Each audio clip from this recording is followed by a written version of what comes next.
Non, arrêtez tout. Ne regardez pas cette vidéo, c'est bon. Les Pyrénées, ça fait 15 fois que je vous le sers à toutes les sauces, en long, en large, en travers. En plus, il fait beau, on a des paysages magnifiques. Alors si vous avez autre chose à faire, faites autre chose. Mais quand même, si jamais vous êtes en train de vous embêter un dimanche matin en plein hiver et qu'il fait froid, ça peut être une occasion de vous convaincre, si ça n'a pas déjà été fait, de venir faire ces Pyrénées au travers d'un de mes guides que je vous propose prêt à voyager. Et croyez-moi, les paysages comme ça en est truffé et vous allez en prendre plein la vue. Bon, et puis sinon, on est toujours en plein milieu de notre demi-tour de France avec Tony. Une expérience incroyable et si vous êtes un gros rouleur, ça devrait pouvoir vous plaire pour passer 2 semaines de congé complètement déboussolantes et dépaysantes, même dans votre propre pays.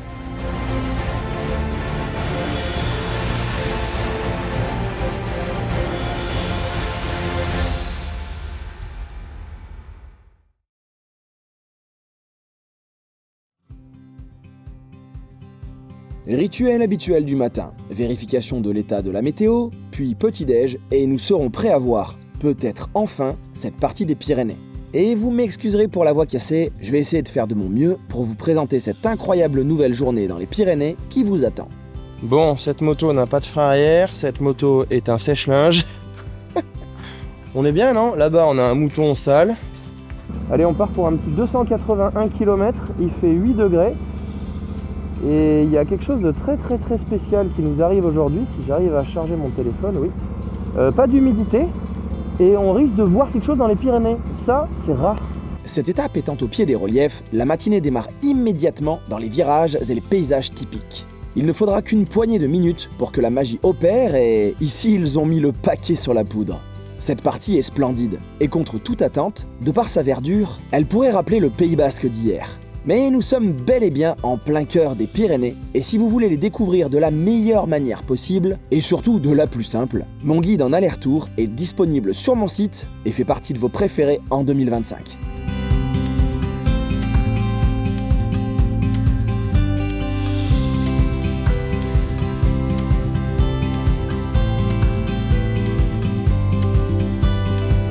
Ce qui veut dire qu'on a raté ça au moins 3 fois dans notre vie. Alors que c'est un spectacle de dingue. Et franchement, il est incroyable. Et pour ceux qui l'avaient déjà vu du coup sur mon guide des Pyrénées, simple ou en aller-retour, je sais que vous aviez apprécié. Enfin, on peut palper la qualité des paysages, quoi, avec les gros chevaux. Je sais qu'il y a un terme technique pour eux. Comme ça, qui courent tranquille, qui traversent la route, qui sont chez eux. C'est sublime, c'est sublime. C'est sublime, la montagne est... C'est un vrai cadeau, quoi. Ouais.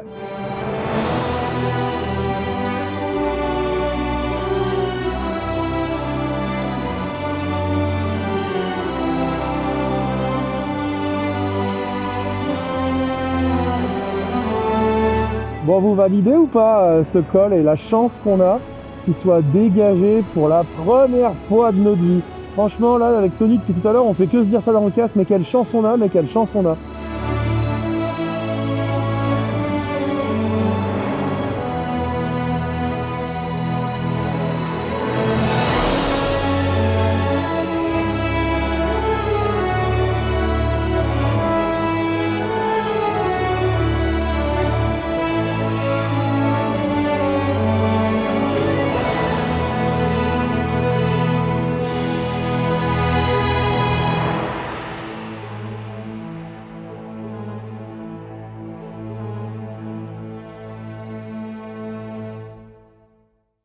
Viendra alors l'heure de se mettre au sport favori ici, quand on traverse les Pyrénées, surtout côté français, j'ai nommé le saute-relief.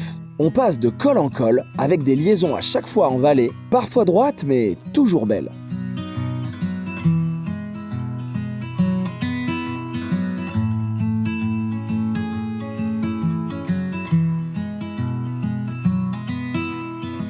Et puis, vous arriverez dans ce demi-tour de France, qui doit bien entendu contenir un maximum de grands lieux célèbres de notre pays, devant le col du Tourmalet. Et cette fois-ci, nous allons enfin pouvoir vous le montrer sous un soleil radieux.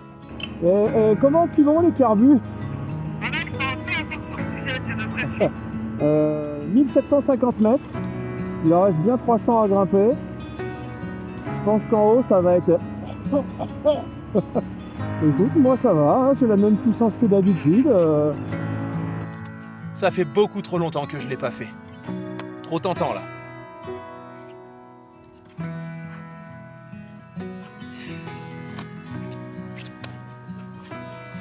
Eh Tony, comment est votre Tourmalet? Moi j'aurais dit froid, mais par contre on va pas se plaindre, on a un soleil exceptionnel, juste les nuages qu'il faut, les petites neiges fraîches apparemment de cette semaine. On aurait pu en avoir sur la route, ça aurait été encore mieux, mais je pense que l'autre il aurait perdu ses doigts là-bas.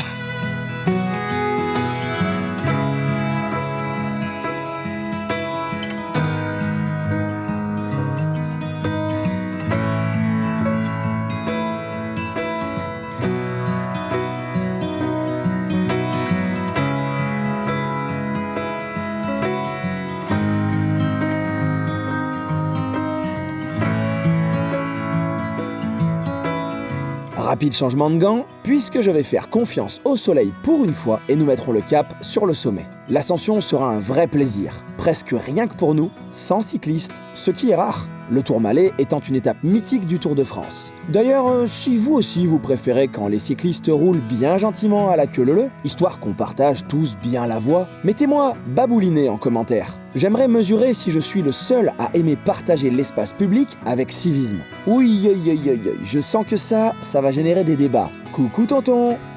C'est d'une beauté, ça change entre le bas et le haut, c'est ouvert, c'est gigantesque. Après c'est un des plus hauts, c'est un des 2 plus hauts des Pyrénées au grand complet, donc forcément voilà. On a la chance d'avoir ce petit saupoudré de neige. C'est divin.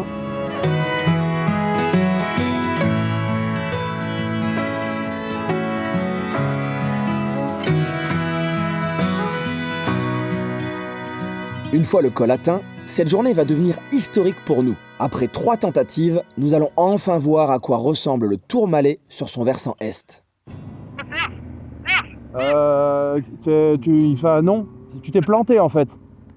Je sais pas, là, le jeu, il a chargé le mauvais animal. Ça ne correspond pas au lieu.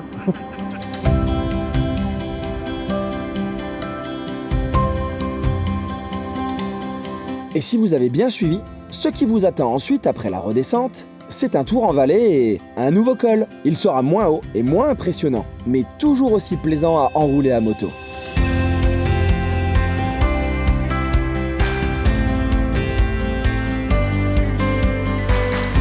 Alors c'est lesquels là-bas de massif là?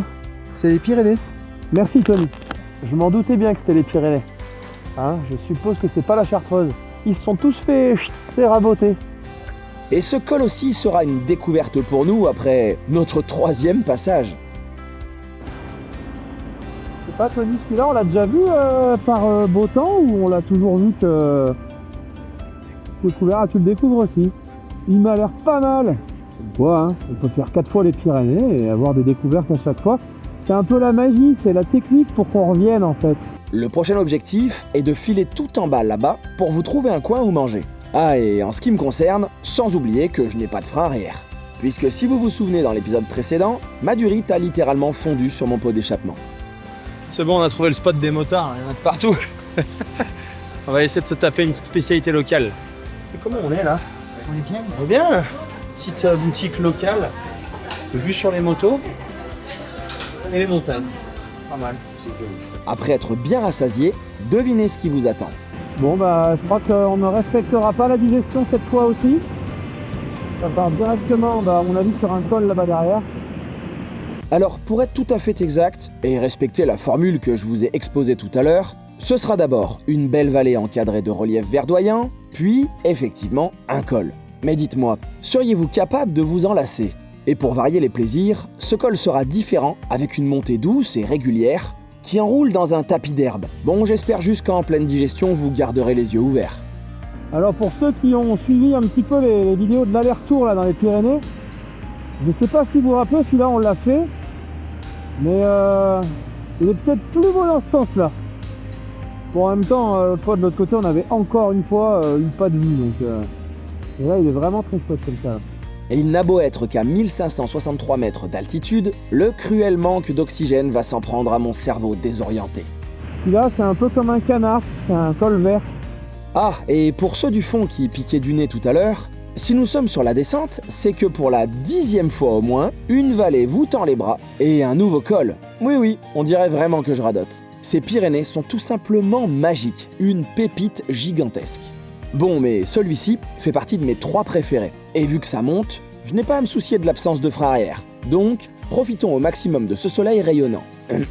Mauvaise langue. 1650 mètres d'altitude, il n'y a plus personne. Allez, par ici, petite bête. T'as plus de frein que moi quand même. Elle est pas réglée ta brêle. Honnêtement, je sais vraiment pas dire si je préfère dans un sens ou dans l'autre. Alors on l'a jamais eu par beau temps, on l'a eu ou par pluie ou par grisaille, avec un petit ciel bleu, une belle lumière, ça doit vraiment être sympa. Mais ce col, il est vraiment trop beau, cette verdure là, typique des Pyrénées, qui annonce évidemment que t'as rien sans rien, hein. Ça veut dire qu'il pleut un peu. Hein. Tiens d'ailleurs, je serais curieux de connaître vos 2 ou 3 cols préférés à vous dans les Pyrénées. Allez, vas-y, essaye de repartir. Oh là là, la pauvre, faut la faire rigoler. Sinon elle cale s'il fait pas ça. Pour tous ceux qui découvrent les Pyrénées là, bon je pense que vous n'êtes pas nombreux. Et ceux qui ne les ont pas encore fait à moto, ça vous donne envie ou pas? Franchement, c'est une pépite ce coin. On met très souvent en avant les Alpes. Alors bien évidemment à juste titre aussi, hein, les Alpes c'est grandiose. Les Pyrénées pour autant sont pas en retrait, hein. Ils sont vraiment magnifiques. Et on a une diversité de cols. Là, on est en pleine verdure, il n'y a plus un arbre, il n'y a pas une roche, tout est recouvert. L'herbe, elle est partout.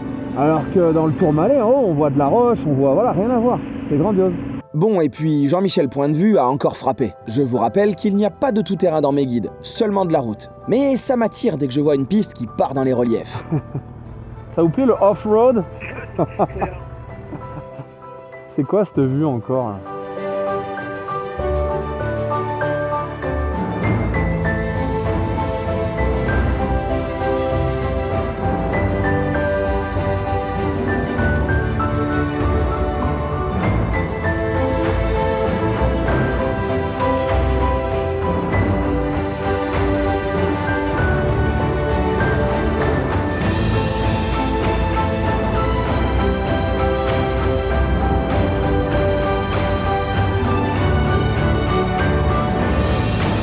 Retournons donc dans le droit chemin, enfin la droite route. Enfin, pas droite du tout, bref, sur l'itinéraire prévu pour vous donner un maximum de plaisir et si j'en crois ce qu'on a devant nous, ça me semble bien engagé.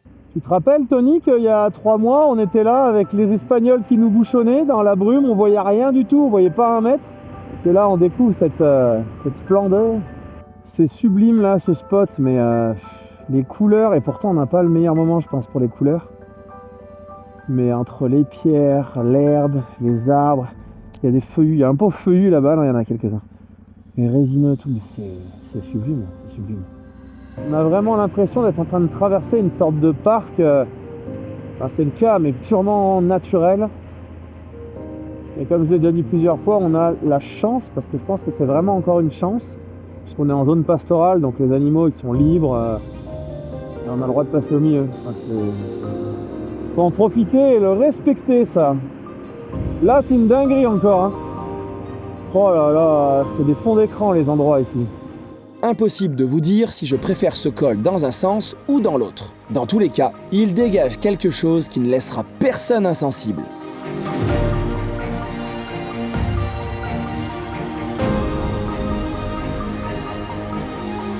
On n'a pas eu le temps de finir à peine la descente que dans le premier patelin, bim, petite route et apparemment ça regrimpe. Attendez, fausse alerte, c'était juste un raccourci. Et oui, impossible de regrimper si on n'a pas la petite vallée encadrée de relief. C'est bien, ça suit au fond. Oui, ça devient lourd pour moi aussi, hein. Je ne fais que me répéter. Maintenant, on a le feu vert pour reprendre la coutume locale à moto. Bon, celui-ci, je l'aime moins, mais on garde une constante pyrénéenne de beaux paysages à chaque épingle.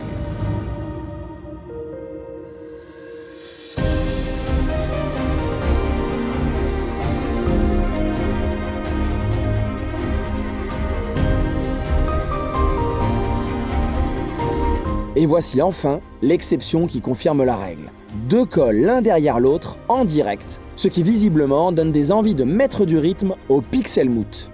Vous ferez votre entrée en Ariège, et il faut bien le reconnaître, cette journée n'aura comporté que du virage, de beaux panoramas et du plaisir de conduite. Et il va bien falloir y mettre un terme. Quoique, Est-ce que trop de plaisir tue le plaisir? Finissons donc en beauté par de belles routes sinueuses et une petite pépite finale.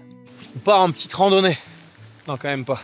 C'est la fin de journée, il est 5h30 à peu près. La météo est constante, je dirais. Et on va aller revoir un lac qu'on était allé voir il y a 4 ans quand j'avais la Transalpe rouge. Alors, c'est pas féerique ce truc là? Franchement, c'est trop beau ce petit lac. J'ai une question quand même qui me taraude depuis tout à l'heure sur la route. Ouais. Est-ce que t'as pas l'impression que les journées passent beaucoup plus vite quand il y a plein de virages comme là? Si. C'est bizarre, non? Ouais, on s'ennuie pas, ouais. On fait moins de kilomètres. Aujourd'hui, c'était combien? 280? 280. Non, il fait des 330 à tout va.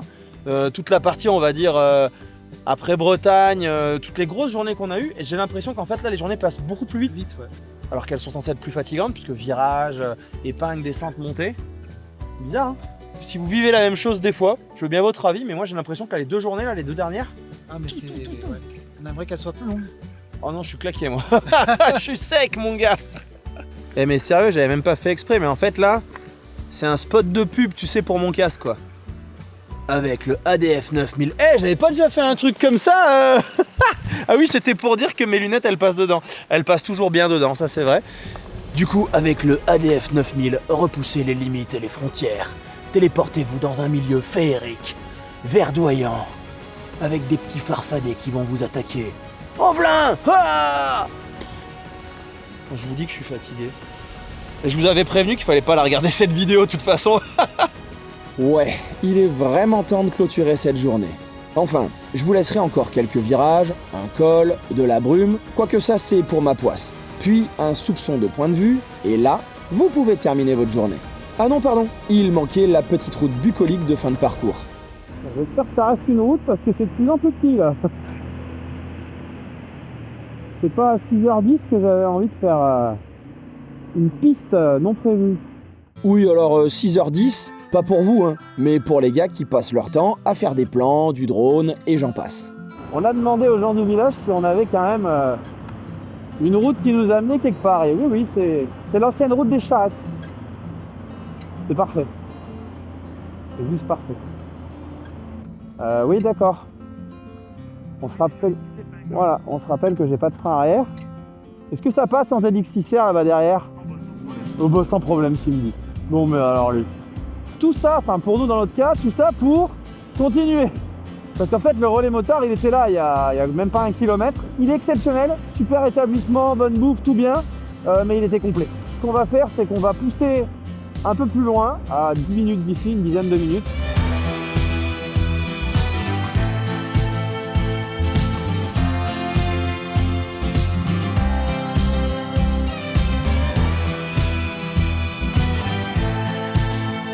Mais pas les seuls quoi. Je crois que c'est une adresse à motard ça, non? Ça va, t'as survécu aux escaliers? Ça va. C'était un peu bisextile. Allez. Découvrons le palace. Parfait. Lousse. Là, le rituel il est très simple, c'est la douche et la... Ah c'est censuré ça. La bouffe au lieu de la bière. La bouffe. Ah bah je l'ai dit, tant pis. Perdu. Ah, parce que là tu te rappelles que l'escalier il est bisextile. Mon gars, attends, c'est laquelle tout à l'heure là? J'ai failli m'en prendre une. J'adore. J'adore. L'escalier c'est comme ta moto en fait. C'est une merguez.